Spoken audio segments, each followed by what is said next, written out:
करते हैं वापस से, पसीना वसीना पोंछते हैं। तो हेलो बच्चों, क्या पढ़ने वाले हैं? हम पढ़ने वाले हैं विस्कोसिटी। ऑब्वियसली टॉपिक का नाम लिख दिया है, विस्कोसिटी ड्रैग फोर्स। अब ध्यान से सुनना, वो बेवकूफ बच्चे जो ध्यान से नहीं सुन रहे हैं, जो मेरे दाईं तरफ बैठे हैं।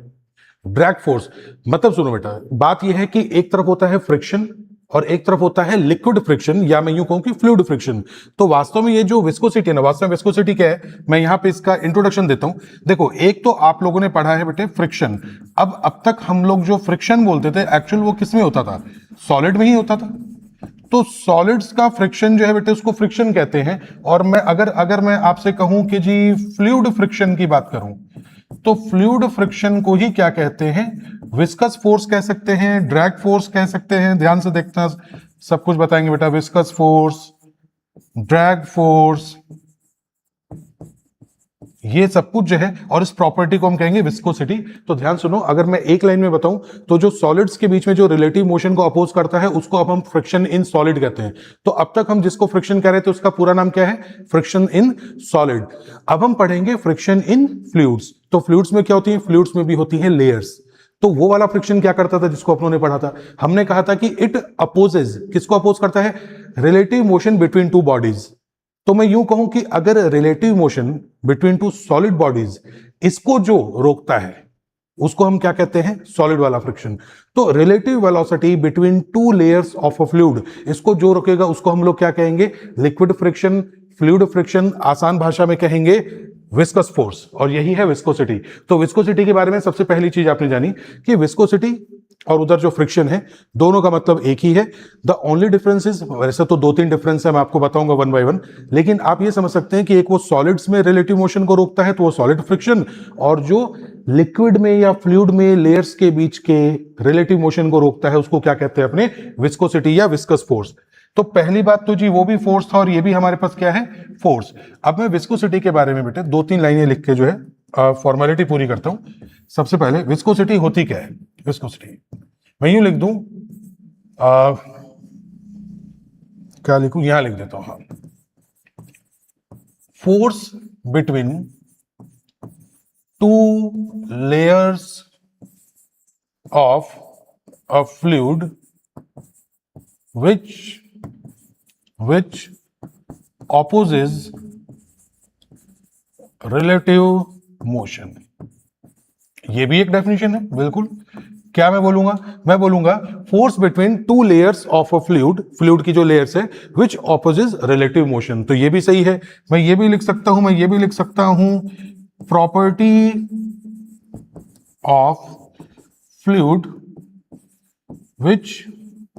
which opposes to flow, which opposes to flow।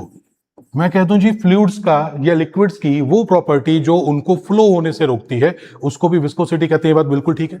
आपको सोचो, शहद में और पानी में ज्यादा विस्कोसिटी किसकी है? शहद की है। क्यों? शहद को फैलाओगे बेटा, वो इतनी आसानी से नहीं फैलता, धीमे धीमे फैलता है। लेकिन पानी जो है वो बहुत ही इजीली फैलता है, बहुत इजीली फैलता है। तो उसकी विस्कोसिटी कम, इसकी विस्कोसिटी ज्यादा। तो property of fluid which opposes to flow, है ना, लिक्विड्स की वो प्रॉपर्टी जो उसको फैलने से रोकती है। तो मैं फिर इसको एक काम करता हूं, मैं फिर ऐसा भी तो लिख सकता हूं बेटा, बहुत ही आसान लैंग्वेज में, बहुत ही आसान लैंग्वेज में, ज्यादा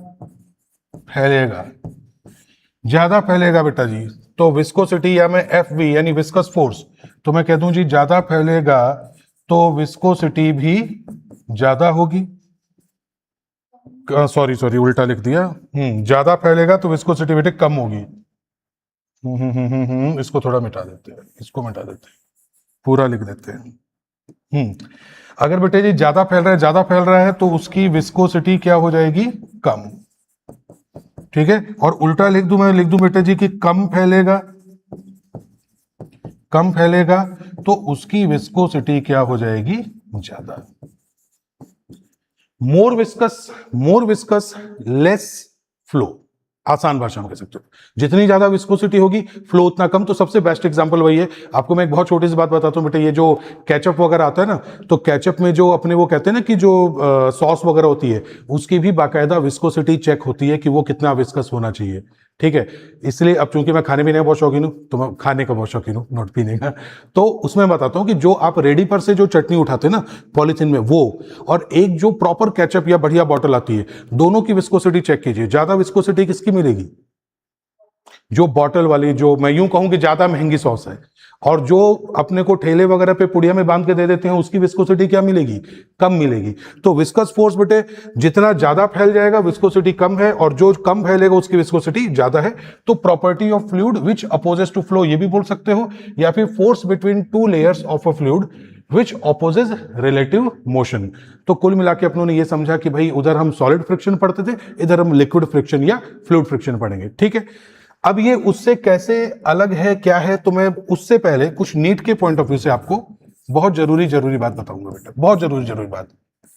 अगर मैं बात कर रहा हूं लिक्विड की और अगर मैं बात कर रहा हूं गैसेस की, ध्यान से सुनना भाई, यहां से मुझे एक इजी क्वेश्चन बनता हुआ नजर आ रहा है।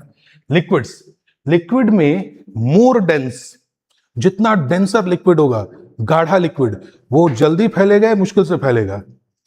जितना गाढ़ा लिक्विड है बेटे वो जल्दी फैलेगा मुश्किल से फैलेगा? मुश्किल से फैलेगा। तो मैं ये कह सकता हूं कि लिक्विड्स के अंदर बेटा डेंसिटी जितनी ज्यादा होगी, डेंसिटी जितनी ज्यादा होगी, विस्कस फोर्स भी उतना ही ज्यादा होगा। जितना ज्यादा डेंसर लिक्विड, जितना बेटे गाढ़ा लिक्विड होगा, उतना ही वो मुश्किल से फैलेगा। मैं कहूं उसकी विस्कोसिटी बहुत ज्यादा। तो हम कह सकते हैं कि भाई जिसे हिंदी में कहते हैं द्रवों का वह गुण जो उसे फैलने से रोकता है ना, फ्लूइड्स की वो प्रॉपर्टी जो उसे फैलने से रोकती है, उसको हम विस्कोसिटी कहते हैं। ज्यादा विस्कोसिटी कम फैलेगा। तो अगर डेंसिटी ज्यादा होगी तो विस्कोसिटी ज्यादा होगी, और अगर टेम्परेचर ज्यादा होगा तो विस्कोसिटी, विस्कस फोर्स जो है बेटे कम हो जाएगा। मैं यहां लिख देता हूं, FV से मेरा मतलब है विस्कस फोर्स।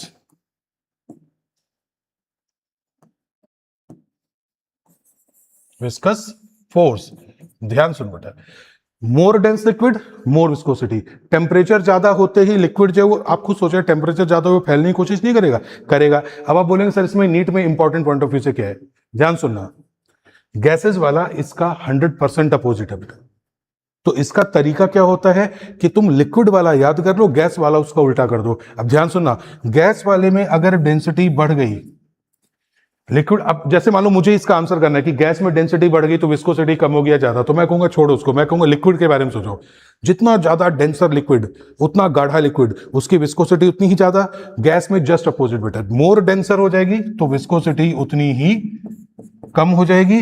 और बेटा जी अगर टेम्परेचर बढ़ेगा तो इसकी विस्कोसिटी कम होती थी, इसकी विस्कोसिटी ज्यादा हो जाएगी। यानी कि मैं यूं कहूं कि जी गैस में जस्ट अपोजिट हो जाएगा। मैं यूं कह सकता हूं बेटा जी यहां आपसे, गैस में विस्कस फोर्स लिक्विड का जस्ट ऑपोजिट होगा। जस्ट ऑपोजिट, क्या मैंने सही लिखा है? ठीक है। तो लिक्विड में ज्यादा डेंसिटी होगी तो विस्कस फोर्स बढ़ जाएगा, अगर टेम्परेचर बढ़ेगा तो विस्कस फोर्स कम हो जाएगा। गैसेस में डेंसिटी बढ़ेगी तो विस्कस फोर्स कम हो जाएगा, टेम्परेचर बढ़ने से बढ़ जाएगा। अब एक लाइन में बोल देता हूं, उस लाइन से शायद आप समझ जाओ।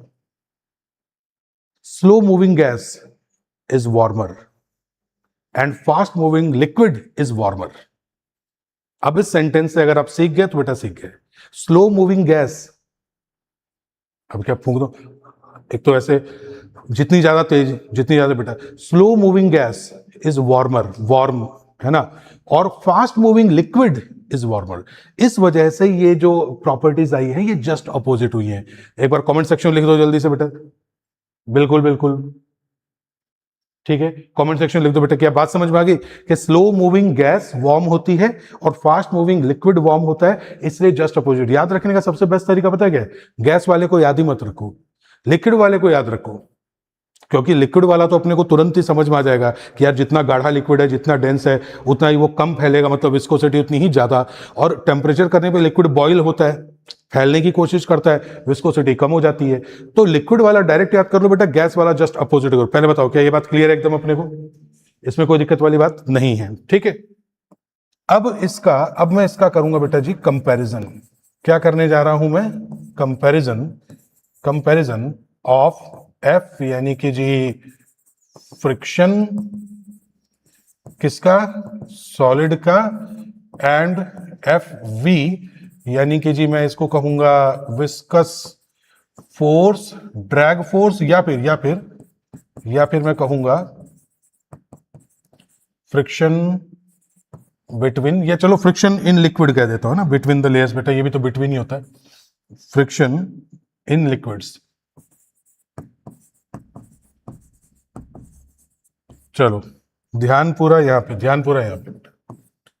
दोनों बातें किसका किसका कंपैरिजन करेंगे, small F which is friction in solids, जो दो कांटेक्ट में सॉलिड्स के रिलेटिव मोशन का अपोज करता है उसका कंपेयर करेंगे दो फ्लूइड के लेयर्स के बीच में जो रिलेटिव मोशन का अपोज करता है उस वाले से। इसके कंपैरिजन में बेटे कुछ सिमिलैरिटीज भी आएंगी, कुछ डिसिमिलैरिटी आएंगी। तो पहले मैं आपसे बात करता हूं सिमिलैरिटीज, क्वेश्चन बनना चाहिए भाई,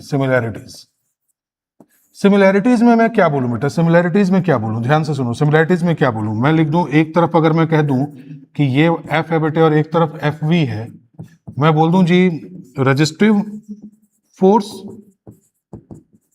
क्या दोनों रेजिस्टिव फोर्स हैं, यानी यहां पे भी क्या लिख दूं बेटा, मतलब सेम से समझ जाओगे कि मतलब दोनों रेजिस्टिव फोर्स है ना, रेजिस्टिव फोर्स बेटे, रेजिस्टिव फोर्स के साथ में क्या मैं लिख दूं कि यहां पे जी ये नॉन कंजर्वेटिव है, रेजिस्टिव के साथ में ये क्या है, नॉन कंजर्वेटिव, तो ये भी क्या है, सेम। तो which of the following is true about viscous force, it is a non conservative force. दोनों में सिमिलरिटी है, नॉन कंजर्वेटिव फोर्स होने का मतलब सीधा सीधा बताओ, बिल्कुल वर्क डन पाथ पे डिपेंड करेगा। मैं यूं कह दूं बेटा जी कि इसका मतलब है पोटेंशियल एनर्जी नॉट एप्लीकेबल, और यहां पर भी सेम। क्या विस्कस पोटेंशियल एनर्जी जैसी कोई वर्ड आता है बेटा, विस्कस पोटेंशियल एनर्जी जैसा कोई वर्ड नहीं होता, क्यों, क्योंकि विस्कस फोर्स भी नॉन कंजर्वेटिव होता है, वर्क डन पाथ पे डिपेंड। अब मैं लिख नहीं रहा हूं वर्क डन पाथ पे डिपेंड करता है, अभी आप जानो, है ना, हालांकि ये बात भी लिखने की जरूरत नहीं, ठीक है, अगर नॉन कंजर्वेटिव बोल दिया मतलब पोटेंशियल एनर्जी डिफाइन नहीं है, मतलब एनर्जी स्टोरेज वाला कोई सीन नहीं है। अब देखो बेटा एयर ड्रैग भी तो वही है ना, एयर रेजिस्टेंस भी तो वही है, तो अब आप जब नॉन कंजर्वेटिव फोर्सेस की बात करो ना तो अपने मोस्टली दो ही एग्जांपल देते थे कि फ्रिक्शन, एयर रेजिस्टेंस, अरे विस्कस फोर्स भी तो वही है, तो ये भी नॉन कंजर्वेटिव है। तो ये सारे पॉइंट। एक और सिमिलैरिटी बेटा, हाँ, किसको अपोज करता है, रिलेटिव मोशन किसको अपोज करता है, रिलेटिव मोशन में नहीं लिखूंगा, ठीक है, कहां पे लगता है बेटा जी ये, along the contact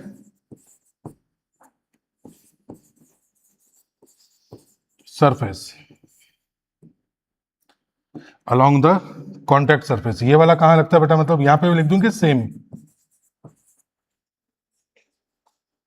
along the contact surface, मतलब कि अगर दो सरफेस में फ्रिक्शन है तो बेटे वो ऐसे ही लगेगा, अगर ये कोई लिक्विड की सरफेस है उस पर कोई लेयर है तो उस पर भी ऐसे ही लगेगा। क्या ये सारी बातें क्लियर है अपने को, इसमें कोई दिक्कत, ठीक है। दोनों फोर्स है तो बेटा फोर्स को न्यूटन ही लिखूंगा, हम यूनिट जो विस्कोसिटी की डायमेंशन लिखेंगे वो कोफिशिएंट ऑफ विस्कोसिटी है, कोफिशिएंट ऑफ विस्कोसिटी, यहां पे कोफिशिएंट ऑफ फ्रिक्शन आता है, ठीक है। पर अगर मैं दोनों को फोर्स बोल दूं तो दोनों की यूनिट क्या होगी, न्यूटन ही तो होगी बेटा, विस्कस फोर्स बोल रहा हूं, फ्रिक्शनल फोर्स बोल रहा हूं, दोनों को फोर्स बोल रहा हूं, तो दोनों की यूनिट क्या होगी, न्यूटन, ठीक है। तो मैं उसको नहीं लिख रहा हूं बेटा, यहां से आगे बढ़ते हैं, यहां पे आएगा डिफरेंस,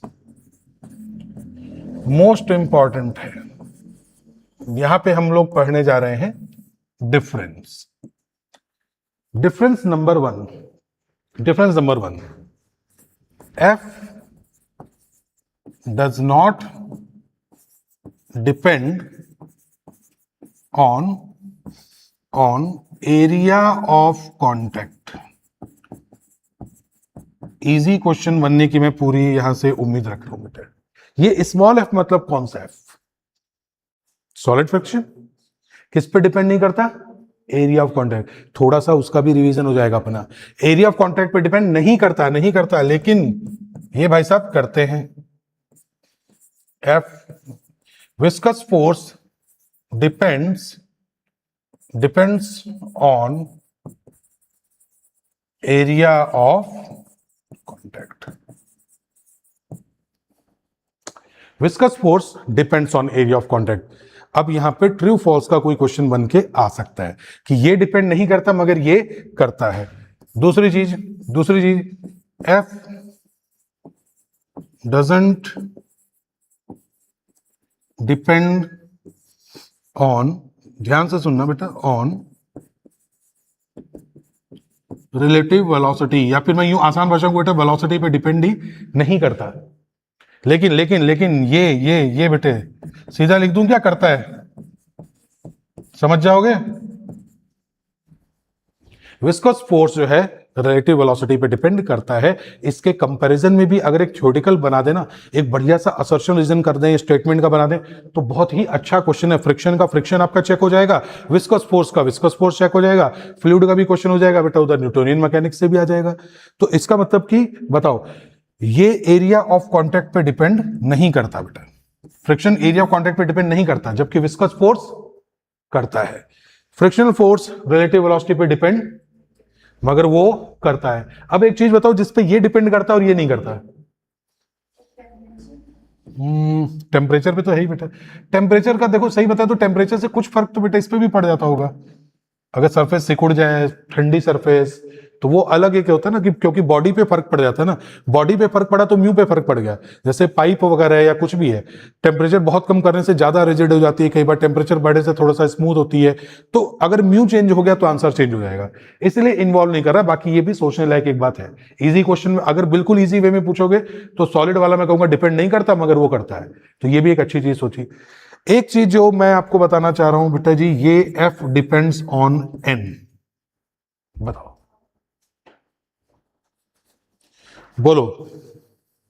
बिल्कुल बिल्कुल बिल्कुल ठीक है चंचल बेटा। ये जो सॉलिड वाला फ्रिक्शन है ये नॉर्मल फोर्स पे डिपेंड करता है। मतलब यार यहीं से तो आता है F is equal to mu N, यहीं से तो आता है F is equal to mu N. ये वाला नहीं करता, ये वाला डिपेंड नहीं करता। तो मैं यहां पे सीधा लिख दूं बेटे, डज नॉट डिपेंड। अब ये आपकी लैंग्वेज में इसको जैसे चाहो वैसे बेटा लिखना है। जो विस्कस फोर्स है वो नॉर्मल पे डिपेंड, जबकि जो सॉलिड फ्रिक्शन है वो नॉर्मल पे डिपेंड करता है। अब आप देख लो बेटा कौन किस पे डिपेंड करता है किस पे नहीं करता। ये हो गया एक पॉइंट हमारा बेटा जी, ये एक पॉइंट हमारा हो गया। स्पीड डिपेंडेंस बेटे, स्पीड डिपेंडेंस हो गया ना। स्पीड डिपेंडेंस क्या करते हैं, F doesn't depend on relative velocity. बेटे विस्कस वाला करता है, विस्कस फोर्स करता है, वेलोसिटी पे डिपेंड करता है। एग्जैक्ट क्वेश्चन क्या है उसका।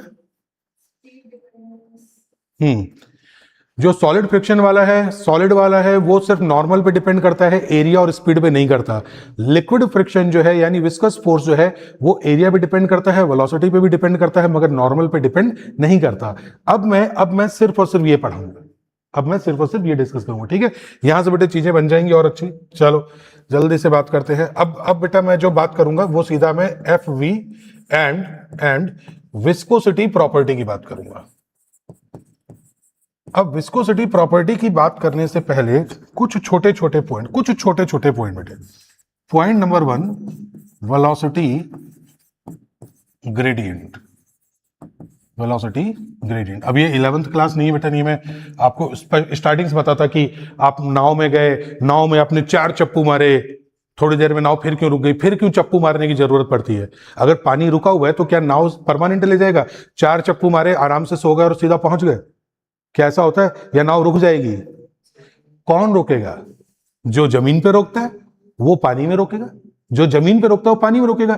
जमीन पे भी कांस्टेंट वेलोसिटी से व्हीकल चलाने के लिए अपने को फोर्स लगाना पड़ता है, फोर्स, एक्सेलरेटर।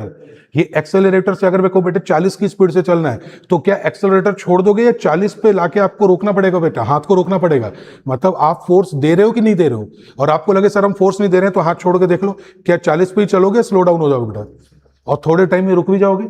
इसका मतलब जमीन वाले फ्रिक्शन को बैलेंस करने के लिए, जमीन वाला रेजिस्टिव फोर्स को बैलेंस करने के लिए तुम्हें मशीनरी फोर्स देना पड़ता है। दोनों फोर्स एक दूसरे को कैंसिल करते हैं, तब आप 40 की स्पीड से जाते हो, फिक्स। यही होता है ना। The same thing happens in fluid. Boat पे बैठे हो, आपको लग रहा है फ्रिक्शन नहीं है तो बेटे 2 बार चप्पू मार के ही फ्री हो जाओ, फिर लेकिन अगर आपको बोट भी कांस्टेंट वेलोसिटी से चलानी है तो आपको या तो चप्पू मारना पड़ेगा या इंजन फिट करना पड़ेगा। वो इंजन यानी कि आपने अपनी तरफ से एक मशीनरी फोर्स दिया है, वो फोर्स कौन से फोर्स को बैलेंस करेगा? विस्कस फोर्स, वो फ्लूइड फ्रिक्शन को बैलेंस करेगा और तब नेट फोर्स जीरो होगा और आप कांस्टेंट वेलोसिटी जाओगे। तो हमारा एक्सेलरेटर फ्रिक्शन वाले फोर्स को जब बैलेंस कर देता है तो हम कांस्टेंट वेलोसिटी जाते हैं। उसी तरह से बोट का जो इंजन है, मशीनरी है, चप्पू है, ये लिक्विड फ्रिक्शन को बैलेंस करता है, तब हम कांस्टेंट वेलोसिटी से जाते हैं। क्या ये बात समझ में आ गई? अब सुनो बेटा, वेलोसिटी ग्रेडियंट देखो, वेलोसिटी ग्रेडियंट क्या होती है? वेलोसिटी ग्रेडियंट ये होती है, समझना, बात समझना भी।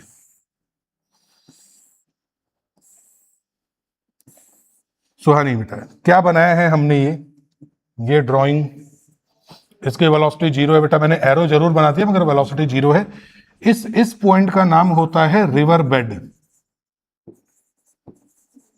ठीक है, रिवर बेड क्या है, नजर आ रहा है कि एक बार देखो तो जरा। ठीक है बेटे, तो ये है रिवर बेड। रिवर बेड यानी कि पानी की, देखो यार सिंपल सी बात है, आप भी जानते बेटा, पानी की एक लेयर दूसरी लेयर पे ट्रेवल करते करते मोर लेयर्स, तो सबसे टॉप मोस्ट ज्यादा दूर तक जाती है, वरना सबसे पहली लेयर तो वहीं अटक जाती है। सबसे पहली लेयर वहीं अटक जाती है, इसका प्रूफ है कि वो जमीन गीली होती है। आप पानी को ऐसे ग्लास में भर के फेंक दो तो क्या बेटा, अगर ऐसे ऐसे करके फेंक दिया तो ग्लास पूरी सूख जाती है या थोड़ी सी गीली तो होती है? क्योंकि एक लेयर जो है वो चिपकी रहती है जिसकी वेलोसिटी जीरो होती है। रिवर बेड का मतलब है रिवर की सबसे जो बेटा फर्स्ट जो लेयर है जो है जिसकी वेलोसिटी जीरो है, उसका नाम है रिवर बेड। अब पहली पे स्लाइड की, फिर दूसरी पे स्लाइड की, तीसरी स्लाइड की, चौथी, सबसे ज्यादा वेलोसिटी किसकी है बेटा? ऊपर वाले की। सबसे ज्यादा वेलोसिटी है इसकी बेटा, सबसे कम वेलोसिटी इसकी। और ये जो हाइट है बेटा जी, इस हाइट का नाम है एच। तो वेलोसिटी ग्रेडियंट, वेलोसिटी ग्रेडियंट हमारे पास में आता है, देखो बेटा जी क्या बोलते हैं वेलोसिटी ग्रेडियंट को, ये बोलेंगे v माइनस जीरो अपॉन पूरी हाइट है h, तो या तो v बाई एच लिखेंगे या फिर हम लिखेंगे बेटा जी dv बाई dx। पूरा दिमाग यहां पे चाहिए मुझे आप लोग का, पूरा दिमाग यहां चाहिए बेटा। फिजिक्स में ग्रेडियंट का मतलब डिवाइडेड बाई लेंथ होता है और रेट का मतलब डिवाइडेड बाई टाइम होता है। फिजिक्स में रेट का मतलब होता है डिवाइडेड बाई टाइम और ग्रेडियंट का मतलब होता है डिवाइडेड बाय डिस्टेंस। तो हमने कहा वेलोसिटी ग्रेडियंट बेटे, वेलोसिटी ग्रेडियंट। तो ग्रेडियंट बोला तो क्या आएगा हमारे पास में? Velocity upon length. तो कौन सी वेलोसिटी? देखो ग्रेडियंट, ग्रेडियंट मतलब बेटा कम हो रही, तो सबसे पहले v है, फिर कम हुई, फिर कम हुई, फिर कम हुई, फिर कम हुई। तो आप, मैंने सबसे टॉप पे v लिया, सबसे इस पे जीरो लिया बेटा, तो v माइनस जीरो, तो परपेंडिकुलर डिस्टेंस भी इनका लेना है। तो बेटा क्या depth of the river h नहीं है? क्या यहाँ पे h में डेप्थ ऑफ द रिवर ले सकता हूं? अब फिर किसी ने कहा कि सर ये dv बाई dx क्यों लिखा?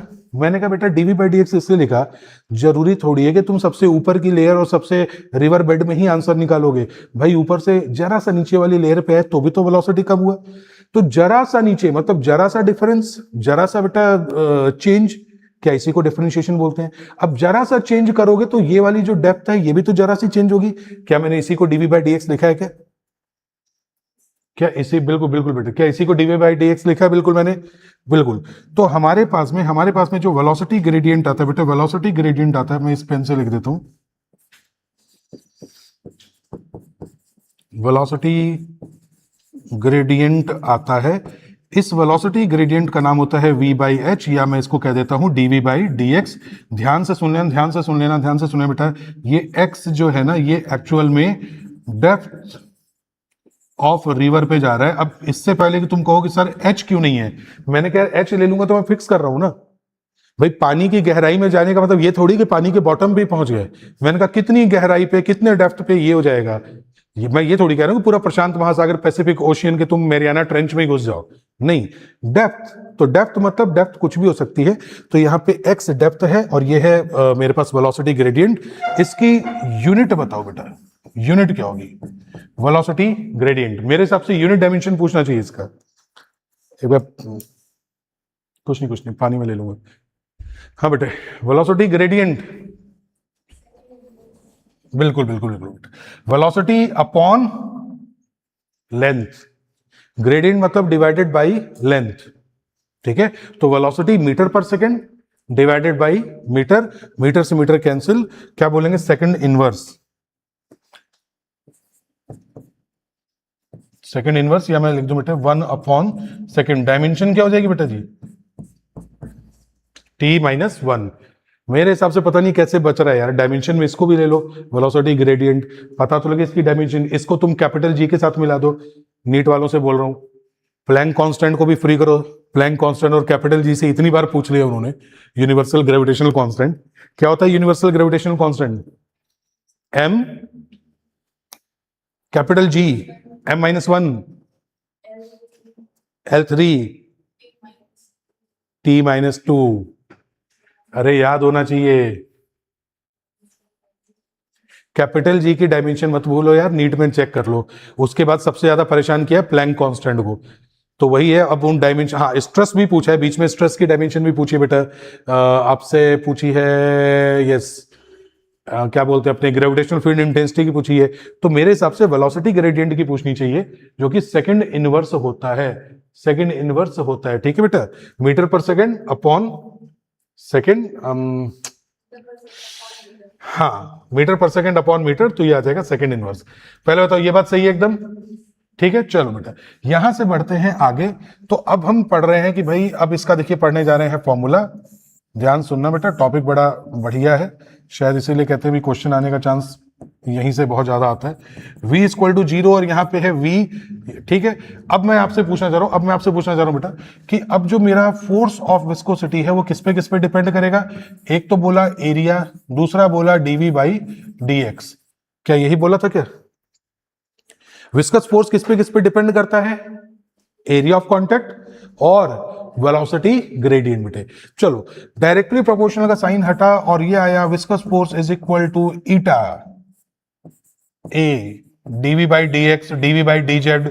कोई दिक्कत नहीं है, कोई दिक्कत नहीं है, तुम इसको dv/dz लिख दो यार, तुम इस डायरेक्शन को dz लिख दो, कोई दिक्कत नहीं। बस ये ध्यान रखना कि ये जो ग्रेडियंट है ना, ये रिवर की डेप्थ है, ये लिक्विड सरफेस की डेप्थ है। अगर इतना दिमाग में बिठा लो, तुम इसको बेटे कुछ भी लिखो, बन गया फॉर्मूला कि नहीं बन गया? फॉर्मूला बन गया हमारे पास बेटे। यहां से अगर मुझे कोई पूछे कि sir eta is equal to क्या होगा, तो बेटे ईटा इज इक्वल टू एक सिंपल सी बात है कि मैं लिखूंगा विस्कस फोर्स अपॉन एरिया, और बेटा जी ये भी डिवाइड में आएगा तो कुछ मैं dv/dx यहां नहीं लिख दूंगा क्या? क्या यहां से यूनिट और डायमेंशन बनाऊंगा? बनाने को मैं भी यहां से बना सकता हूं, पर नहीं, स्टोक्स थ्योरम से पढ़ेंगे 6 पाई ईटा RV। वैसे बेटा ये कोई बहुत मुश्किल चीज नहीं है।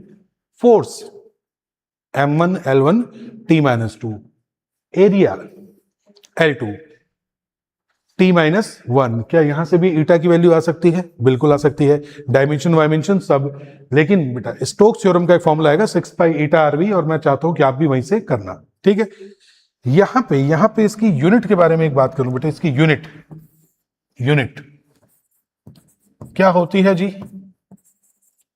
विस्कस फोर्स तो होता है न्यूटन, और डायमेंशन होती है M1 L1 T-2।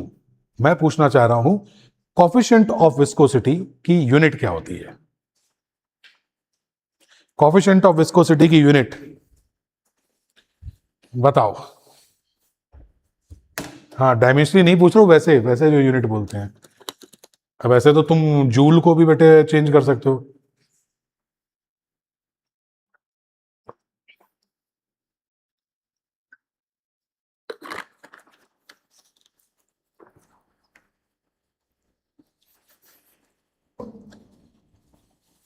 कर्ड बताओ क्या होगी बेटा? प्याज,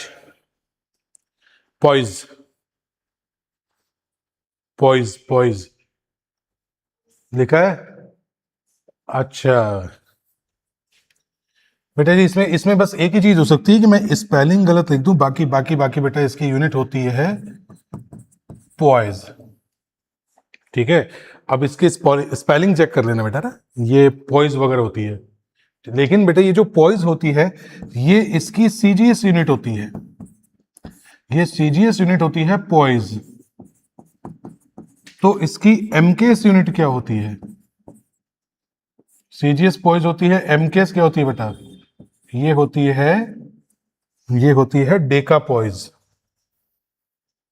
एमकेएस यूनिट जो है वो होती है डेका पॉइज, ठीक है। पॉइज यूनिट होती है कोफिशिएंट ऑफ विस्कोसिटी की, जो बेटा हमारे पास यूनिट आती है एसआई यूनिट। SI यूनिट, वैसे डायमेंशनली तुम बना सकते हो, SI यूनिट पॉइज होती है और पॉइज इसकी CGS यूनिट होती है। ये भी एक अच्छा क्वेश्चन बन सकता है कि इसकी MKS यूनिट क्या होती है, Deka poise.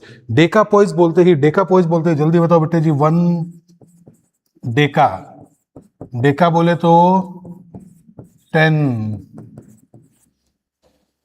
1 deca poise is 10 poise, so कहने से 1 poise is 0.1 deca poise. Spelling देख लेना बेटा, यही है क्या, पॉइज ही है क्या, यही है। चलो क्या बात है, मैं सही स्पेलिंग लिखने लगा यार, मार्केट में इमेज खराब हो जाएगी।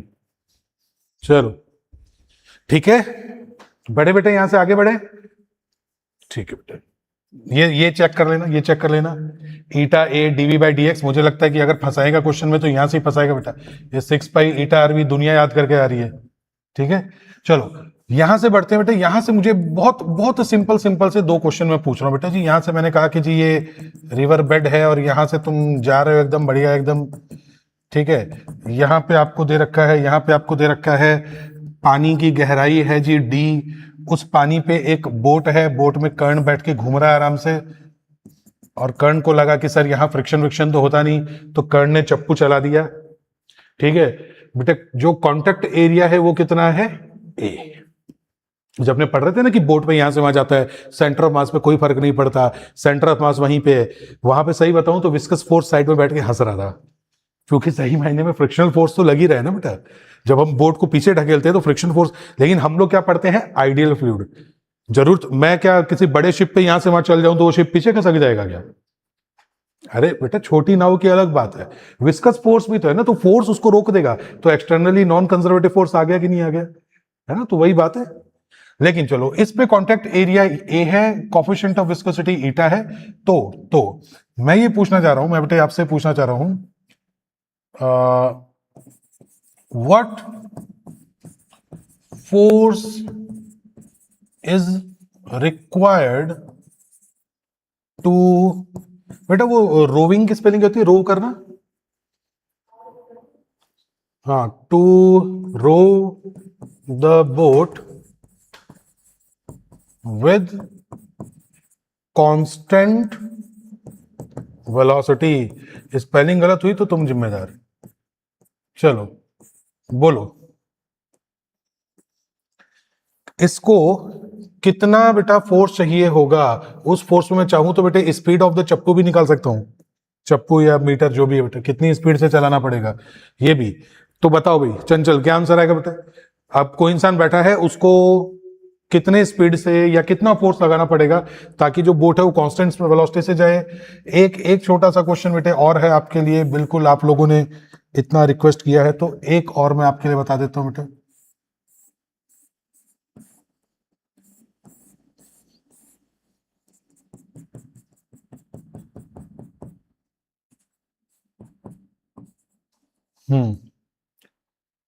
ये है बेटा जी आपके पास में है, मास है m, ठीक है बेटा जी, मास है m। तो मैं ये पूछना चाह रहा हूं what force is required to make this mass move with constant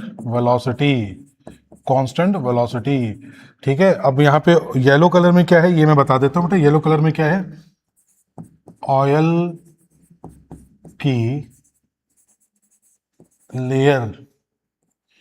की लेयर इंपोज की है। अब समझ जाना बेटा, और ये जो ऑयल की लेयर है ना इसकी थिकनेस है H। पहले बात समझो, मुझे क्या है बेटा स्लिप कराना था, किसी चीज को स्लिप कराना था, तो मैंने क्या किया, ऑयल की लेयर चढ़ा दी, तो भी तो सेम क्वेश्चन है। तो ऑयल की लेयर से बेटे अब वो आराम से नीचे आएगा, लेकिन ऑयल है तो कुछ ना कुछ विस्कस फोर्स तो होगा। अब ध्यान से सुनना कि ये जो मैंने आपको H दिया है, क्या ये विड्थ ऑफ द सरफेस नहीं है क्या, I mean thickness of the layer of the oil imposed. क्या मैं वेलोसिटी ग्रेडियंट पे जिस x की बात कर रहा हूं वो h नहीं है क्या, बेटे ये ऑयल की सरफेस को उठा के मैं सीधा कर दूं तो ये गहराई, यही तो डेप्थ हो जाएगी। तो thickness is also depth here. तो ये समझो, तो यहां से बेटे मास m को लेके आना। खैर मैं आपको एक चीज बताता हूं, दोनों ही क्वेश्चन में क्या होगा, यहां पे फोर्स कितना चाहिए होगा, यहां पे वही चाहिए होगा जो इसको रोक रहा है बेटा। ठीक है, मान लो बेटा कुछ भी मैं आपको v नॉट दे देता हूं या जो भी है बेटा जी, ये v नॉट बाई डी। क्या ये आंसर आ गया क्या? मुश्किल क्वेश्चन था क्या ये? बिल्कुल सिंपल। ऐसा ही क्वेश्चन मेरे हिसाब से बेटे नीट में आपसे पूछ लेना चाहिए। बहुत सिंपल कैलकुलेशन दे देंगे, लेकिन ये सच है, बहुत प्रैक्टिकल एग्जांपल है कि आपको इतना फोर्स देना पड़ेगा। इसका अंदाजा लगभग हमारे को हो जाता है। आजकल कोई ऐसी नदी नहीं बेटे जिसकी गहराई अपने को नहीं पता हो, अपने ये नहीं कि कूद के देखना है, अरे अंदाजे से पूछ लो, नेट पे चेक कर लो तो पता लग जाएगा। ये पता है बेटा, इसका भी अपने को मतलब ये तो कांस्टेंट है हमारे पास में, एरिया इन कांटेक्ट जिस बोट में हो वो पता है। तो क्या अपने को वेलोसिटी का अंदाजा नहीं हो जाएगा कि भाई लगभग इतनी वेलोसिटी मेंटेन करनी पड़ेगी? तो हम यूं कहेंगे भाई अपने कांस्टेंट वेलोसिटी से चलेंगे, या मतलब इतनी स्पीड से चलाएंगे तो हम कांस्टेंट वेलोसिटी से चल पाएंगे, है ना। आई मीन टू से नेट फोर्स जीरो करना है। ठीक है, सेम टू सेम कहानी बेटा जी यहां पे है। मास स्लाइड करेगा तो कोफिशिएंट ऑफ विस्कोसिटी रोकेगा, फ्रिक्शन को बचाना है। कौन इसको नीचे गिराना चाहता है? Force mg sin theta. कौन इसको नीचे गिराना चाहता है? कौन क्या कहते हैं बेटे रोकना चाहता है? Viscous force. मैंने पानी की वो बेटा लेयर चढ़ा दी ऑयल की, अब वो नॉर्मल फ्रिक्शन से काम खत्म, म्यू खत्म, विस्कस फोर्स ईटा आ गया। तो अब बताओ mg sin थीटा कौन रोकेगा जल्दी बताओ। ईटा ए, ठीक है बेटा, मैं dv लिख दे रहा हूं अब, या चलो v अपॉन h। क्या इसमें कोई भी डेटा मैं आपको दे के दूसरा डेटा पूछ सकता था इस क्वेश्चन में? बेटा m दे देता आपको, ये एंगल दे देता, m दे देता, तो mg sin थीटा आ जाता। अगर आ जाता बेटा जी तो मैं हो सकता आपसे ईटा पूछ के ये सब बातें दे देता, मैं कॉन्टेक्ट एरिया इसका दे देता। अगर मैं आपसे कहता इस क्वेश्चन में कि जी कॉन्टेक्ट एरिया जो है वो आपको मैंने दे रखा है, एच लेयर जो है बेटे आपको दे रखी है, तो मैं वी पूछ सकता था, ईटा पूछ सकता था, तो इनमें से कुछ भी मैं आपको वैल्यू दे सकता था। तो क्या ये एक अच्छे क्वेश्चन बन के आ सकते हैं या नहीं आ सकते बेटे, पहले बताओ। ठीक है, तो ये जो है बेटा दोनों के दोनों एक हमारे पास में अच्छे क्वेश्चन इसके अंदर बन के आ सकते हैं। Is it fine? ठीक है चंचल, डन। तो ये क्वेश्चन जरूर बेटा सामने से निकालना, क्योंकि मेरे हिसाब से अभी ये क्वेश्चन नहीं पूछे गए हैं, और पर्सनली मुझे लगता है कि ये क्वेश्चन पूछ लेना चाहिए, क्योंकि ये वाला भी तो आपका न्यूटोनियन मैकेनिक्स से ऐड हो रहा है, तो ये 2 in 1 वाला काम करेगा। क्लियर चंचल?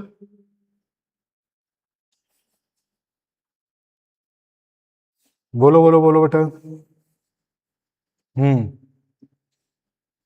ऑल वेल, ओके करो। No, when you feel okay that doesn't mean like मैं I am not forcing you to say okay. If you feel okay only then type it. कोई वापस से बताना है पॉइंट, या ठीक है should I go to the next point Chanchal? Okay ठीक है बेटे। अब हम बेटे बात करते हैं, कुछ और काम की बात करते हैं इसमें। सबसे पहले स्टोक्स थ्योरम, सबसे ज्यादा क्वेश्चन आए हैं श्रीमान पे स्टोक्स थ्योरम। इधर देख लेना भाई, सब बच्चे ध्यान देंगे।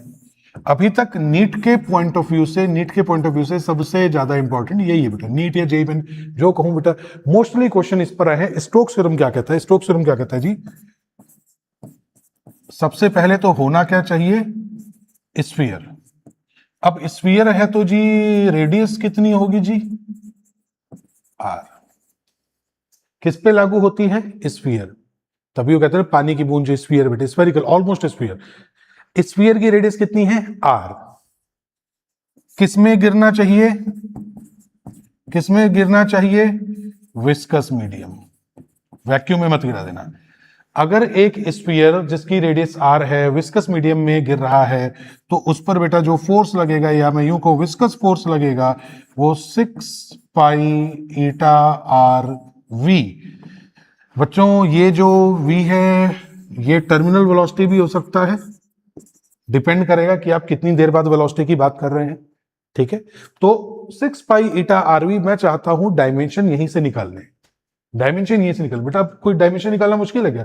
जल्दी देखो, ईटा जो है बेटे F upon RV, dimensionally F upon R V. F क्या होता है, m1 L1 t-2, आर क्या होता है बेटे L, और ये होता है LT-1। एक L से L कैंसिल बेटा जी, क्या आ जाएगा, ये m1 आ जाएगा, L-1 आ जाएगा, t-1, यही आ रहा है कि चेक करना, चेक कर लो भाई, बाद में गलत हुआ तो मेरी गलती नहीं होगी इसमें। L से L कैंसिल, L से L कैंसिल, m1 L-1 बेटे t-2 t-1, तो सिर्फ t-1, क्या ये आएगा, क्या ये आएगा, ठीक है। तो यहां से देखो भाई, ये तो मैंने मेरे पॉइंट ऑफ व्यू से बताया है, ठीक है, मेरे पॉइंट ऑफ व्यू से बेटा मैंने बताया। अब आपको अगर ईटा ए dv/dz है तो वो भी कोई मुश्किल चीज नहीं है, मैं पर्सनली बताऊं तो, क्योंकि इसकी कोएफिशिएंट ऑफ विस्कोसिटी भी डायमेंशनली कई बार नीट में आया है, अकेले भी पूछा गया है और बेटे जॉइंट पे भी पूछा गया है, ठीक है, इसलिए कह रहा हूं कि ये भी बड़ा जरूरी है, राइट। अब ये तो बात हुई कि सर स्टोक्स थ्योरम किस पर लागू होता है, सर स्फीयर पे लागू होता है, कब विस्कस मीडियम होना चाहिए। भाई विस्कस मीडियम नहीं होता तो हम पढ़ते थोड़ी। मेरा आपसे एक बहुत ही सीधा साधा सा प्रश्न है बेटा। वो सीधा साधा सा प्रश्न ये है कि मुझे आप ये बताओ कि बादल कितनी हाइट पे होते हैं, तकरीबन अंदाजा, बादल कितनी हाइट पे होते हैं, क्लाउड्स, गेसिंग्स बताओ, कमेंट सेक्शन में लिखो। चंचल तुम बताओ बेटा, कर्ण, बादल कितनी हाइट पे होते हैं, 2 किलोमीटर, 3 किलोमीटर, 4, 5, 6 सब होते हैं बेटा। मैं बहुत कम से कम मान लो, बहुत कम से कम, मैंने कहा जी बादल कितनी हाइट पे है, 500 मीटर, कम से कम मान लो। मैंने आपसे कहा कि भाई क्लाउड्स यानी कि जो बादल हैं वो बादल हैं जी कितनी पे हैं, वो हैं 500 मीटर हाइट पे हैं बेटा जी। जब पानी गिरता है, बरसात होती है, तो वो पानी को ऊपर से बादल फेंकता है या पानी फ्री फॉल गिरता है, फ्री फॉल गिरता है, तो जी इनिशियल वेलोसिटी कितनी हो गई उसकी, 0। तो 500 मीटर ऊपर बादल है, पानी गिरा बेटा जी, इनिशियल वेलोसिटी 0। तो कितनी वेलोसिटी से वो हिट करेंगे, can I write v equal to √2gh, क्योंकि बादल इतने ऊपर नहीं होते कि स्मॉल जी की वैल्यू चेंज हो जाती है वहां से, या बहुत चेंज हो जाती है। v इक्वल टू √2gh की कैलकुलेशन बताओगे कितनी आएगी, √2gh, 2 into 10 into 500, 2 into 10 into 500 कितना होगा, जल्दी बताओ कितना होगा, 500 नहीं, हजार बटे 10,000 बोले तो 10,000 क्या 100 लिख दूंगे सीधा। 100 मीटर पर सेकेंड बेटा, तकरीबन किलोमीटर पर आवर में बदलो दो, किलोमीटर पर आवर में 18/5 करो, 18/5 से मल्टीप्लाई करो, 360 तकरीबन क्या एग्जैक्ट बेटे, अगर मैं ये डेटा लूंगा तो 360 किलोमीटर पर आवर से, 360 किलोमीटर पर आवर से हमारे ऊपर बरसात का पानी गिरना चाहिए, वो भी तब जब बादल हमसे सिर्फ 500 मीटर ऊपर है, just 500 above the surface of the planet. If clouds are there, then raindrops should hit us with 360 kilometre per hour. 360 kilometre per hour से अगर हमारे को हिट करती हैं, तो अब ये जो बारिश के गाने जितने भी बने हुए ना बॉलीवुड में, ये सब गाने बेटा बनते ही नहीं। फिर न्यूज आती कि बारिश में भीगने से 4 लोगों की मौत, क्यों, सर फट गया। यार 360 किलोमीटर पर आवर से सर फट जाए, जमीन फट जाए भाई, अब बात समझो। तो कितनी हालत खराब हो जाती है।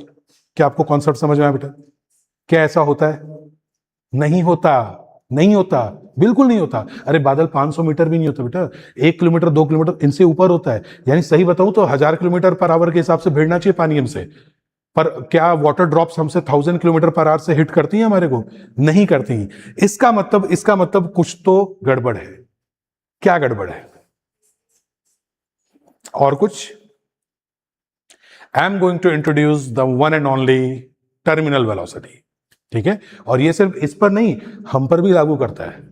पर हम पर ये मतलब नहीं है कि सर जो 3 मंजिला ऊपर से सुसाइड करने की कोशिश करते हैं तो वो कांस्टेंट वेलोसिटी से गिरते हैं, नहीं, थोड़ा ज्यादा हाइट से गिरेंगे तो उसके एक टाइम के बाद में हमारी वेलोसिटी कांस्टेंट हो जाएगी। तो अगर कोई भी बॉडी किसी विस्कस मीडियम में नीचे गिरती है, शुरू में उसकी स्पीड बढ़ती है obviously due to acceleration, but after a time the acceleration which is pulling its downward and the viscous force acceleration, they both balances each other. जिस एक्सेलरेशन से बॉडी नीचे खींच रही थी ग्रेविटेशन, और जो विस्कस फोर्स का एक्सेलरेशन है, वो दोनों एक दूसरे को बैलेंस कर देते हैं। तो नेट एक्सेलरेशन, नेट फोर्स कितना हो जाता है, और अगर नेट फोर्स 0 हो जाएगा तो वेलोसिटी क्या हो जाएगी? कांस्टेंट। इसी कांस्टेंट वेलोसिटी को हम लोग क्या कहते हैं? Terminal velocity. कुछ बात समझ में आई? तो ये इंसानों पर भी लागू होता है, ठीक है? मतलब बढ़िया रील बन गई। पर कॉन्सेप्ट भी बताया आपको, ठीक है? अब से पहले सोचा था तुमने ऐसा? किसी ने भी सोचा था आपसे पहले? चंचल, टर्मिनल वेलोसिटी, टर्मिनल वेलोसिटी क्या होती है जी? Terminal velocity, terminal velocity is constant velocity attained by a spherical drop. वैसे बेटा इंसानों सब पे लगता है, ये एग्जैक्ट फॉर्मूला स्फेरिकल पे बैठता है, वरना लगता तो सब पे बेटा। Spherical body when it falls in viscous medium. आसान भाषा को विस्कस मीडियम में गिरा दो यार, थोड़े टाइम में कांस्टेंट हो जाएगी। Constant velocity attended by a spherical body when it falls in a viscous medium. तो ऐसा होता है, ठीक है? अब सोच लिया भाई चंचल, अब पता लग गया बेटे सारी बातें। लो अब यहां से एक जबरदस्त फॉर्मूला पे आते हैं, और यू नो बिफोर दैट थोड़ा आपको मैं आइडिया दे देता हूं बेटा। अब मैं विस्कस मीडियम, अरे हम लोग भी विस्कस मीडियम में बताना पड़ेगा क्या? ये मालूम है, हाँ विस्कस मीडियम में है। यहां पे बेटा जी मैं इसको ड्रॉप्स के अंदर लेके चल रहा हूं, यूं है। अब दिमाग लगाना, we have a sphere of radius R, जिसका छोटा सा पोर्शन मैंने आपको दिखाया बेटा। ये किसी बॉडी में बेटा, किसी विस्कस मीडियम में नीचे गिर रहा है। तो अब मुझे बताओ कि बेटा अगर ये नीचे गिरेगा, इस पे फोर्स कौन कौन से लगेंगे? जल्दी बोलो, कौन कौन से फोर्स हैं जो इस पर लगेंगे इस मीडियम के अंदर? सबसे पहले तो कौन नीचे गिरा रहा है? बहुत बढ़िया बेटा जी। कौन नीचे गिरा रहा है? The one and only mg। Medium में है, कौन सा फोर्स लगेगा ऊपर? Buoyant force, buoyancy, buoyant force Fb। तभी विस्कस आए, बोले कि सर वो आइडियल फ्लूइड खत्म हो गया, अब हम नॉन आइडियल फ्लूइड में हैं। अब बताओ एक और चीज, viscous force, air resistance is also drag force, that is also viscous force. तो ऊपर जो लगेगा एक और लगेगा, क्यों? क्योंकि जब ये भाई साहब नीचे जा रहे हैं तो विस्कस फोर्स बेटा जी ऐसे लगेगा। बायंसी फोर्स हमेशा ऊपर, mg हमेशा नीचे, और विस्कस फोर्स डिपेंड करेगा कि तुम जा किधर रहे हो। ऊपर जा रहे हो तो नीचे आ रहे हो तो ऊपर। क्या मैं कह दूं बेटा जी कि अगर शुरुआत में बेटा ऑब्वियस सी बात है कि एक्सेलरेशन लग रहा है, तो शुरुआत में डोमिनेंस हो जाएगा mg minus buoyancy force minus viscous force equal to ma। थोड़ा दिमाग लगाना बच्चों, अरे शुरुआत में तो एक्सेलरेशन से गिर रहा है, तो नीचे गिर रही है ना बॉडी बेटे, तो ऑब्वियस सी बात है कि mg इज मोर पावरफुल। तो mg minus buoyancy minus viscous force is equal to ma। अब थोड़ा दिमाग लगाना, थोड़ा दिमाग डाला, क्या नीचे की तरफ एक्सेलरेशन है? नीचे की तरफ एक्सेलरेशन है।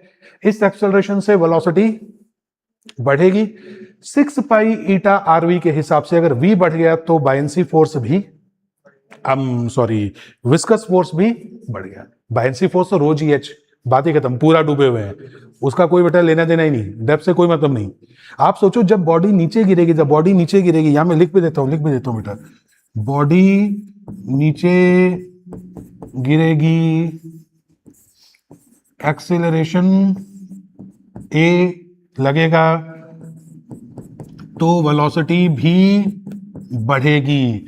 और बेटा जी जैसे ही ये वेलोसिटी बढ़ गई, सारा खेल यहीं पे शुरू हो गया बेटा। वेलोसिटी बढ़ेगी, क्योंकि शुरुआत में बेटा वही बात है ना, जितना ऊपर से गिरते हैं तो चोट उतनी ज्यादा लगती है। ऑब्वियस सी बात है कि शुरुआत में वेलोसिटी बढ़ेगी,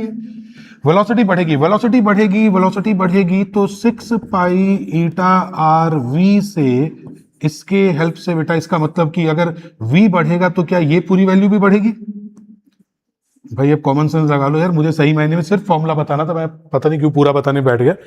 मैं सिर्फ फॉर्मूला बताने वाला था, बट आप बेटे सोचो, हो सकता है इन बिटवीन इसमें से कोई क्वेश्चन आ जाए। तो अगर बेटा जी v बढ़ेगा तो v बढ़ने की वजह से जो ये विस्कस फोर्स है Fv, विस्कस फोर्स है हमारे पास Fv, ये भी तो बढ़ेगा ना।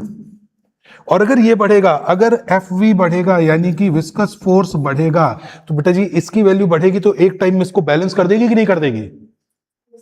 नीचे जा रहा है, एक्सेलरेशन, नेट एक्सेलरेशन से वेलोसिटी बढ़ रही है, वेलोसिटी बढ़ रही है तो माइनस वाला जो वैल्यू है विस्कस फोर्स ये भी बढ़ रहा है, और बेटे ये बढ़ेगा 6 पाई ईटा आरवी, ये बढ़ेगा तो कहीं ना कहीं ये इसको क्या कर देगा, बैलेंस कर देगा। पहले बताओ, इसमें तो कोई डाउट नहीं है, 100% क्लियर हो रहा है बेटा कि नीचे गिरने से वेलोसिटी बढ़ रही है, वेलोसिटी बढ़ने से विस्कस फोर्स बढ़ रहा है। तो ये जो माइनस वाला टर्म है ना आप लोग का, चंचल क्लियर हो रहा है बेटा, ये वाला जो टर्म है ना ये बढ़ना शुरू कर देगा, ये बढ़ना शुरू कर देगा तो ये क्या करेगा भाई, इतना बढ़ जाएगा कि आपका नेट आंसर क्या कर देगा, 0। तो जैसे ही ये बेटा ऐसा होगा तो आपका नेट फोर्स कितना हो गया, 0। ठीक है, अब मैं कैलकुलेशन नहीं बता रहा हूं वरना कोई बहुत बड़ी चीज नहीं है कैलकुलेशन बताना।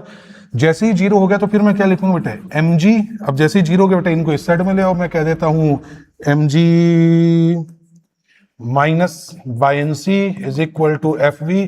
फिर मैं यहां लिखूंगा बेटा जी 6 पाई ईटा आर वी, यहां एम जी को mass is equal to volume into density वगैरह लिखेंगे बेटा। फिर जो मीडियम है, मीडियम के लिए क्या लिखेंगे, सिग्मा लिखेंगे। दोनों में देख लेना सिग्मा किसको लिख रहे हो, मैं लिख देता हूं बॉडी के लिए लिख देता हूं बेटा, बॉडी के लिए लिख देता हूं। फिर सीधा सीधा मैं फॉर्मूला लिखूंगा, वॉल्यूम इनटू डेंसिटी। बेटा बॉडी की डेंसिटी क्या है, सिग्मा, लिक्विड की क्या है, रो, इस हिसाब से। चलो माइनस बेटा वही रो जी वी। चलो 6 पाई ईटा आर वी। अब कॉमन सेंस लगाओ, जब पूरी डूबी हुई है तो वी ही लिखूंगा, तो वॉल्यूम उधर से निकाल लिया। अब क्या मैं यहां पे बेटा जी साबित करने की जरूरत तो नहीं है कि मेरे को आता है, अब मैं डायरेक्ट लिख दूंगा 2/9 are square ji sigma minus rho upon eta. कहीं से तो पता चले कि क्रैश कोर्स की क्लास 11th की नहीं चल रही है। फॉर्मूला बताओ सही लिखा है क्या, मतलब मालूम ही नहीं है बेवकूफों को, याद नहीं तुम में से किसी को ये फॉर्मूला।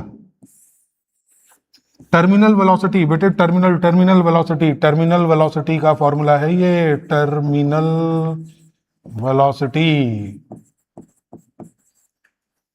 चेक कर लो एक बार और बेटा, 2/9 are square ji sigma minus rho upon eta. Terminal velocity is inversely proportional to coefficient of viscosity. The more viscous medium less terminal velocity. बहुत ज्यादा विस्कस मीडियम उतनी ही कम वेलोसिटी, यानी बहुत जबरदस्त मीडियम में तुम जंप करोगे तो बहुत ठीक ठाक वेलोसिटी से नीचे गिरोगे। क्या ये बात समझ में आई? फॉर्मूला ये बेटे 2/9 are square ji sigma minus rho upon eta. Chanchal verify करो बेटा। ओके भैया, बहुत क्वेश्चन है टर्मिनल वेलोसिटी। जब भी कोई बॉडी किसी विस्कस मीडियम में गिरती है तो शुरू में वेलोसिटी बढ़ती है, जिससे क्या होता है कि उसका विस्कस फोर्स बढ़ जाता है, जिससे बेटा नेट फोर्स क्या हो जाता है, 0। नीचे खींचने वाला फोर्स और रोकने वाला फोर्स दोनों बराबर हो जाते हैं। जैसे ही बेटे नेट फोर्स 0 तो 0 फोर्स 0 मतलब एक्सेलरेशन 0, एक्सेलरेशन 0 मतलब body will fall with constant velocity. तो जो लास्ट अटेंड वेलोसिटी होती है ना, उसी को अपने कहते हैं बेटा टर्मिनल वेलोसिटी। ठीक है, बॉडी नीचे गिरी, वेलोसिटी बढ़ी बढ़ी बढ़ी बढ़ी बढ़ी बढ़ी बढ़ी, यहां पे वेलोसिटी बढ़ी, अचानक नेट फोर्स 0। अब इस वेलोसिटी से ज्यादा नहीं बढ़ेगी, अब उस वेलोसिटी से बॉडी नीचे गिर रही है। इस वेलोसिटी का नाम क्या है, टर्मिनल वेलोसिटी। क्या कहानी समझ में आ गई बेटे?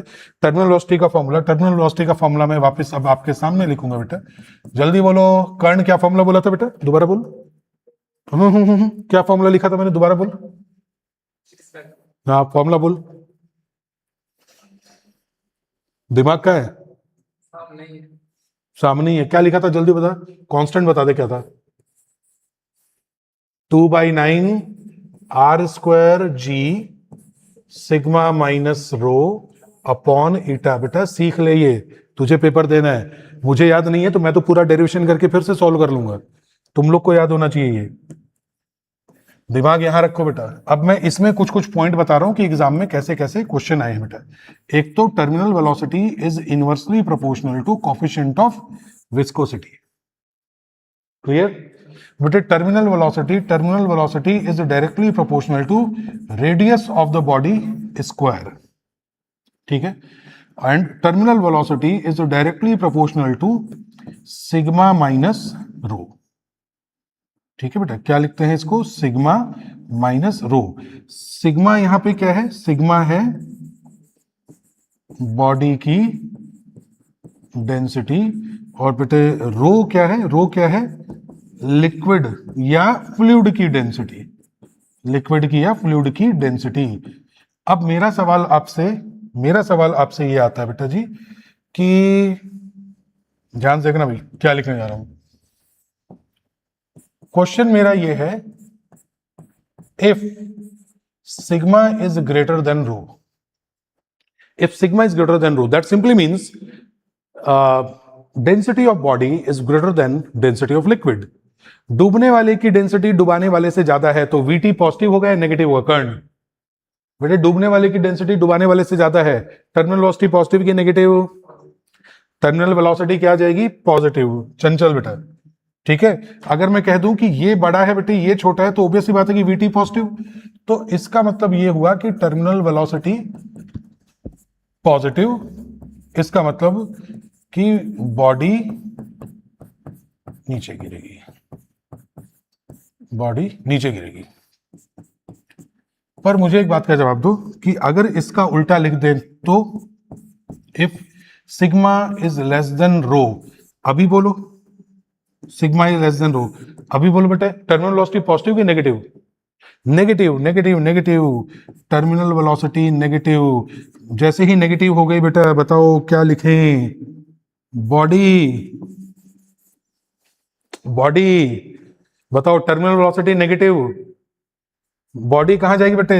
बॉडी जाएगी ऊपर।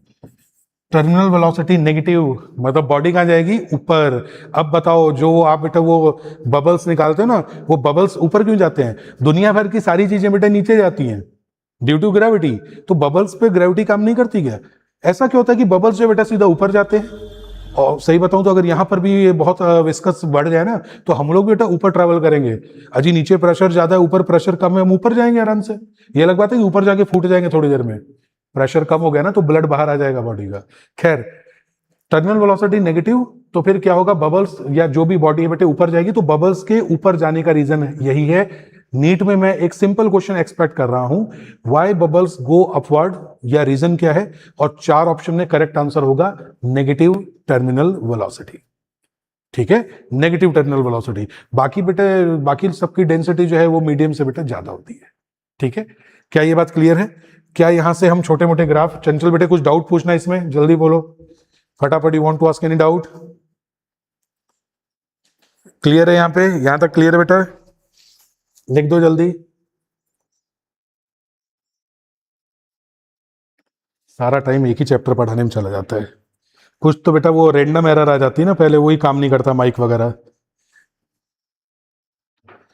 कोई बात नहीं, चिंता मत करो, 12th वाले में से बचा लेंगे टाइम। भाई 12th वाले टॉपिक्स में से थोड़ा स्पीडली ज्यादा ही करेंगे, है ना? अभी चलो ले लो टाइम, क्योंकि सही मायने में आप लोग को ऑनेस्टली बताऊं तो 11th वाले टॉपिक्स की तैयारी करनी होती है। 12th वाले तो मोस्टली आपको पोटेंशियल का फॉर्मूला, इलेक्ट्रोस्टैटिक्स, कैपेसिटर, बेसिक्स आपको पता होते हैं, वहां पे अपने थोड़ा क्वेश्चंस पे ज्यादा चले जाएंगे। क्या लिखा बेटे? No clear, all clear? अच्छा, मुझे इस पर क्या साइन ऐसे बना हुआ है ना, तो मुझे पूरा पढ़ने में नहीं आता क्या है ये। फिर उसके बाद पहले मैं आंख साफ करूं, मेरी आंख में गिर क्या गया मेरे को पता ही नहीं है बेटे। लेकिन चलो, ये नेक काम अपने करेंगे। उससे पहले मुझे terminal velocity and radius of sphere में ग्राफ चाहिए। ये जितना भी बताऊंगा ना, जब आप पीवाईक्यू बुक खोल के देखोगे, मेरे पास बेटे पीवाईक्यू टाइप करने का टाइम या तरीका या जो भी करो बेटा है ही नहीं, पर लेक्चर देखो, आपको पीवाईक्यू रिलेट होते हुए बहुत सारे मिल जाएंगे। इस सर ने जो बताया उसमें से टॉपिक है। और अब मैं वैसे नीट के पॉइंट ऑफ व्यू से पढ़ा रहा हूं, पर सही मायने में जेईई मेन के भी बहुत सारे क्वेश्चन हो जाते हैं, टॉपिक इसमें आ जाते हैं। टर्मिनल वेलोसिटी और रेडियस ऑफ स्फीयर, जल्दी बताओ कि मैं कैसा ग्राफ बनाऊंगा? बिल्कुल, कैसा ग्राफ बनेगा? पैराबोला। बिल्कुल बनेगा पैराबोला। क्यों बनेगा? जी आर स्क्वायर पे डिपेंड करता है, यानी कि VT directly proportional to R square. मुझे बताना ग्राफ टाइम और टर्मिनल वेलोसिटी में बताओ बेटा, टाइम और टर्मिनल वेलोसिटी में बताओ, और टर्मिनल वेलोसिटी और डिस्टेंस में बताओ। Terminal velocity of distance, distance कहूं तो बेटा जी मैं थोड़ा डेप्थ से बात कर रहा हूं, मतलब बॉडी नीचे गिरेगी तो फॉर्मूला क्या बने, मतलब ग्राफ कैसा बनेगा? 4 में से ग्राफ पकड़ना है, कौन सा ग्राफ सही पकड़ोगे इसमें बताओ? चलो मैं बताता हूं। अच्छा सॉरी, टर्मिनल वेलोसिटी नहीं, आई एम सॉरी बेटे, एक छोटा सा मेरे से मिस्टेक हुआ है इसमें। इनमें मैं टर्मिनल वेलोसिटी नहीं, वेलोसिटी ले रहा हूं। अजी टर्मिनल वेलोसिटी तो कांस्टेंट हो जाती है ना। टर्मिनल वेलोसिटी आर स्क्वायर पे डिपेंड करेगी, क्योंकि वो आर स्क्वायर के बेटे फॉर्मूला पे है तो टर्मिनल वेलोसिटी के फॉर्मूला में आर स्क्वायर आता है, तो वीटी डायरेक्टली प्रोपोर्शनल में लिख सकता हूं। लेकिन लेकिन लेकिन यहां पे सिर्फ वेलोसिटी है बेटे, जैसे जैसे टाइम बढ़ता है वेलोसिटी बढ़ती है, उसके बाद में वेलोसिटी, जैसे जैसे टाइम बढ़ता है वेलोसिटी बढ़ती है और उसके बाद में वेलोसिटी कांस्टेंट हो जाती है, वेलोसिटी कांस्टेंट हो जाती है। तो क्या क्या क्या क्या क्या मैं ऐसे ग्राफ बना रहा हूं क्या बेटे जी? यहां पर भी तो यही ग्राफ बनेगा, यहां पे भी तो यही बनेगा ना। जैसे जैसे डेप्थ बढ़ती है वेलोसिटी बढ़ रही है बढ़ रही है बढ़ रही है, और एक टाइम के बाद में वेलोसिटी कांस्टेंट। तो ये जो पॉइंट है, ये जो पॉइंट है, ध्यान से देखना भैया, ये जो पॉइंट है, इस पॉइंट को हम क्या कहते हैं? बिल्कुल बिल्कुल, जिस पॉइंट पर ये है बेटे उसका नाम क्या है? Terminal velocity. टर्मिनल वेलोसिटी पे आके बेटा जी बॉडी कांस्टेंट हो जाती है। आप चाहो तो इसको मिला सकते हो क्योंकि टर्मिनल वेलोसिटी तो डिफाइन है, पर वही बात है कि अगर अपने को कोई भी एक चीज इनफाइनाइट होने का लगे, है ना, यहां पे आप जरूरी नहीं है कि इसको यहां बनाओ, आप एग्जैक्टली यहां पे मिला दो इसको। आप कह दो सर ये तो हम बता ही सकते हैं ना, लो बिल्कुल मिला दो बेटा, कोई दिक्कत नहीं है।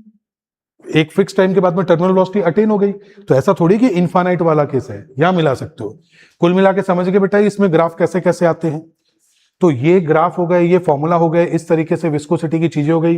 कुछ क्वेश्चन मैं आपको वर्बली इसके अंदर बता रहा हूं, है ना, कुछ क्वेश्चन मैं आपको वर्बली बता रहा हूं, है ना। वेलोसिटी बेटा बढ़ के टर्मिनल वेलोसिटी, ग्राफ को टच करा सकते हो, कोई दिक्कत नहीं है, ठीक है।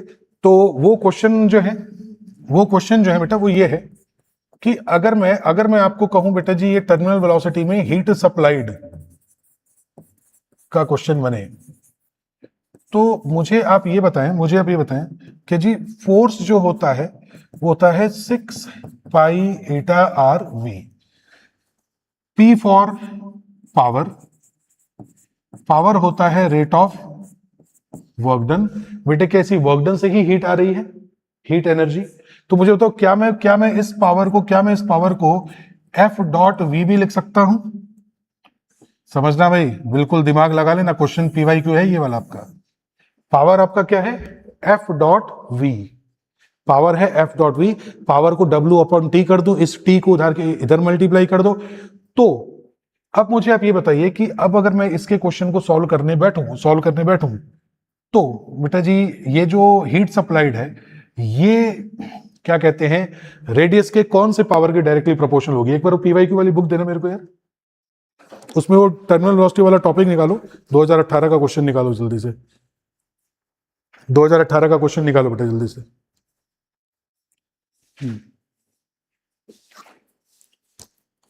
मैं पानी पे लेता हूँ।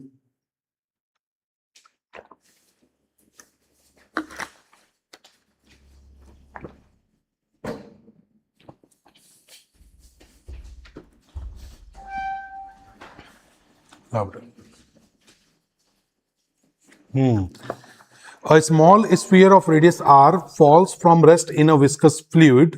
As a result, heat is produced due to viscous force. बेटे हीट प्रोड्यूस होती है, ना होती ना तो बहुत बुरा हाल होता है। ये जो छोटे छोटे उल्का पिंड गिरते हैं ना, एस्टेरॉइड, छोटे छोटे पत्थर, हीट प्रोड्यूस होने से ही इनका चूरा बन जाता है नीचे आते आते तक, वरना तो ये रोज हमारे सिर पे आके गिरे। ठीक है, हीट इज प्रोड्यूस। जो कोलंबिया शटल था ना कल्पना चावला जी का, वो इसी वजह से ब्लास्ट हो गया था, क्योंकि बेटे फ्रिक्शन बहुत ज्यादा हुआ, हीट प्रोड्यूस इतना ज्यादा हुआ कि वो ब्लास्ट हो गया। ठीक है, the rate of production of heat when the sphere attains it's terminal velocity. Rate of production of heat, तो हीट को क्यू नाम दूं तो बेटा जी मैं D Q by D T की बात कर रहा हूं। ये आर की पावर पे कितना डिपेंड करता है ये आपको यहां पे बेटा बताना है। बताओ, क्या मैं आपसे कह सकता हूं बेटा rate of production of heat? Actual में बेटे जी मैं पावर की ही बात कर रहा हूं। अगर मैं पावर की बात करूं बेटे तो पावर हमारे पास क्या आता है? Force into velocity. बेटे फोर्स की अगर मैं बात करूं तो फोर्स के अंदर मेरे पास पहले से ही आरवी है। चलो मैं डायरेक्टली प्रोपोर्शनल हटा के आपके सामने लिखता हूं, पहले यहां तक बात करते हैं। चंचल बेटा, आपसे पूछा गया है rate of heat, so that is dimensionally work done upon time. Is it power? कहने से power is equal to F dot V, force into velocity. Which velocity? Terminal velocity. तो फोर्स के लिए मेरे बच्चे, फोर्स के लिए मैं क्या लिखूंगा? 6 pi eta are v terminal into velocity के लिए फिर से v terminal. Can you tell me कि अगर मैं डायरेक्टली प्रोपोर्शनल की बात करूं तो एक आर इसमें है, आर स्क्वायर इसमें है, आर स्क्वायर इसमें है। Which option is going to be correct? R S to power 2, R S to power 3, R S to power 4, R S to power 5। बिल्कुल बेटा, एक आर पहले से दे रखा है, एक आर इस वीटी में है, एक दूसरे वीटी में है, जल्दी बताओ तो बेटा कितना हो जाएगा। आर ये हो गया, आर स्क्वायर इसमें छुपा हुआ है टर्मिनल वेलोसिटी में, आर स्क्वायर दूसरे टर्मिनल वेलोसिटी में छुपा हुआ है, तो बेटा जी ये हमारे पास कितना आ गया, R raise to power 5। R raise to power 5 is your answer.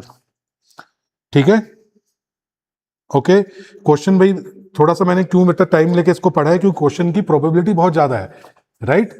ये क्वेश्चन क्लियर है, चंचल क्लियर है बेटा ये, कर्ण तू बता। ठीक है, अच्छा इसी में बेटा जी एक और बहुत ही छोटा सा क्वेश्चन है। वो क्वेश्चन क्या है, the velocity of a small ball of mass capital M, मैं लिख देता हूं कोई दिक्कत नहीं है। ये सब नीट के पीवाईक्यू करवा रहा हूं मैं। ये है the velocity of a small ball of mass capital M and density D। बेटा डेंसिटी कितनी दे रखी है इस बार, D, density D when dropped in a container filled with glycerine, when dropped in a container of glycerine, glycerine, glycerine is D by 2, is D by 2। तो देख लेना बेटा क्या क्या चीज यहां पे गिवन है, ठीक है, मास वगैरह सब आपको गिवन है, is D by 2। Then the, अच्छा विद ग्लिसरीन, अरे यार शिट क्या बोल रहा हूं मैं इसमें, when dropped in a container filled with glycerine becomes constant after some time. ना ना ना ये नहीं है बेटा, बिकम्स कांस्टेंट इसको मैं ऐसे ही बोल देता तो ज्यादा सही था, फालतू ही लिखने बैठे इस क्वेश्चन को, कोई नहीं। Of glycerine becomes constant after some time,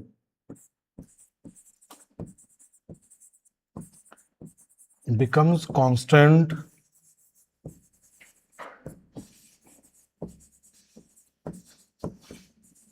after some time, density of glycerin is D by 2। ठीक है, डेंसिटी ऑफ ग्लिसरीन बेटा जी D by 2 है। आपको बोल रहे हैं then the viscous force acting on the ball, आपको FV बताना है, आपको विस्कस फोर्स बताना है यहाँ पे। ठीक है, अब क्वेश्चन लिखने में अगर मैंने महारत हासिल कर ली हो तो अब मैं बात करूं इसकी। The viscosity of a small ball of mass capital M, उसकी डेंसिटी है स्मॉल डी बेटे, ड्रॉप्ड कर दिया कंटेनर में, कंटेनर में ग्लिसरीन है तो ओबेसी बात है मीडियम है। ठीक है, और ये थोड़ी देर में कांस्टेंट हो जाती है, तो आप अच्छे से समझदार हैं कि भाई वेलोसिटी कांस्टेंट हो जाती है तो इसने क्या प्राप्त कर लिया होगा कि वेलोसिटी कांस्टेंट हो गई होगी। और फिर कह रहे हैं जी density of glycerine D by 2 है, तो विस्कस फोर्स बताना है। आंसर सॉरी ऑप्शन है बेटा आपके पास, ऑप्शन कौन कौन से हैं, आपके पास mg है, आपके पास 3/2 mg है, आपके पास में बेटे जी 2 mg है और mg by 2 है। बताएं कौन सा सही होगा। विस्कस फोर्स पूछा है भाई, विस्कस फोर्स,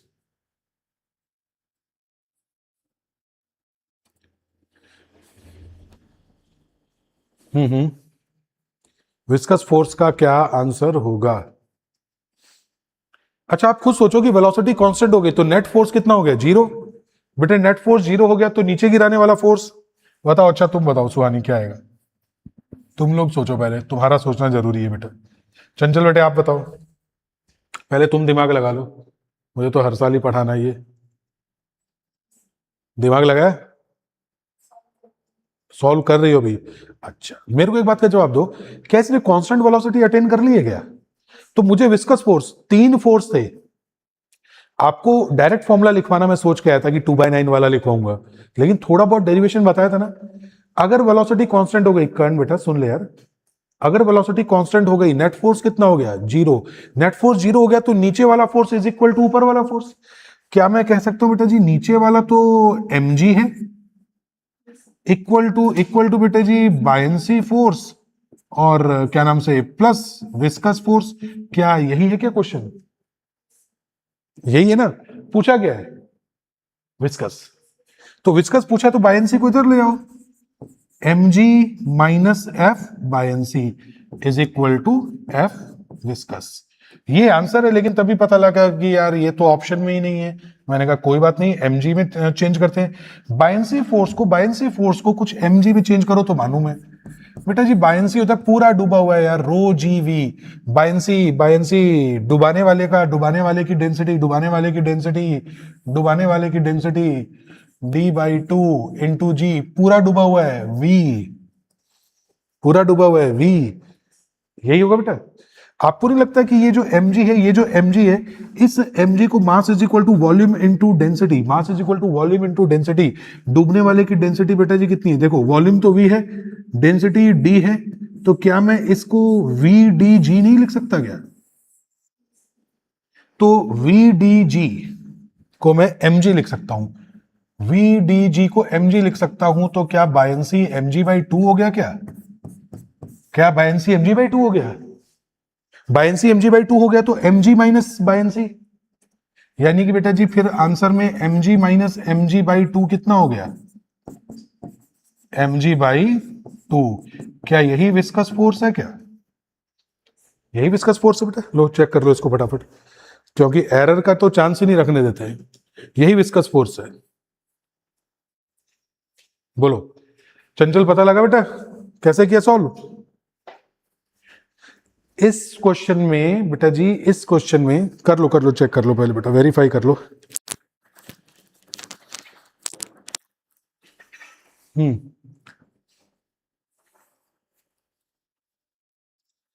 इस क्वेश्चन में आपसे क्या बोला गया?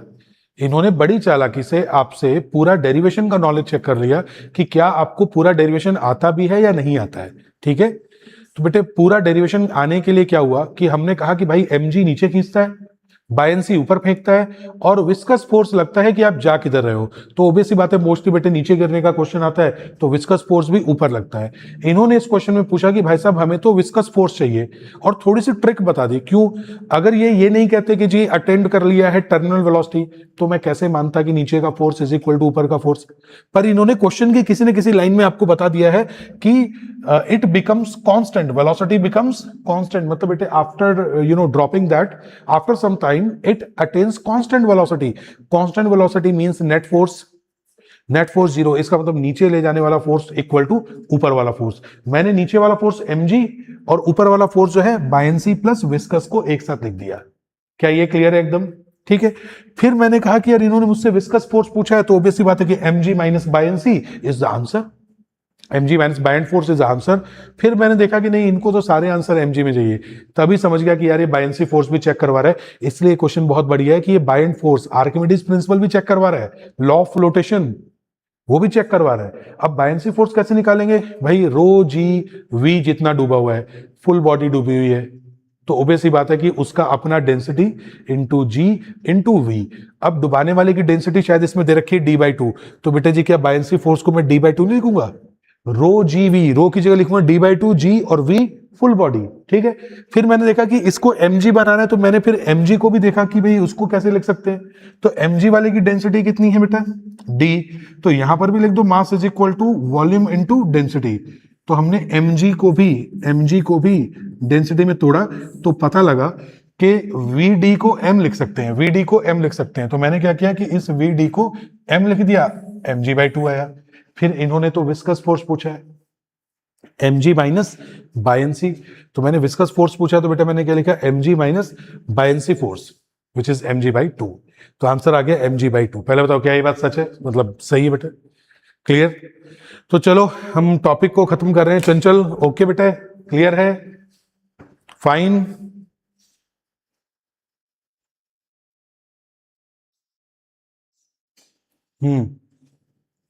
चंचल इज इट फाइन बेटा?